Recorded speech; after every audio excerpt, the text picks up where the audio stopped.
ঢলিয়া হাসিয়া হাসিয়া পড়ে গো ঢলিয়া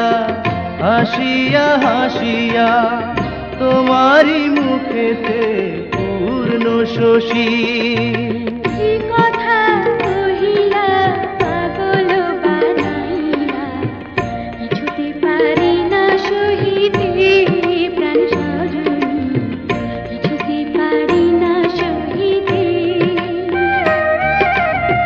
মন্ত্র পড়িলা ভাবেতে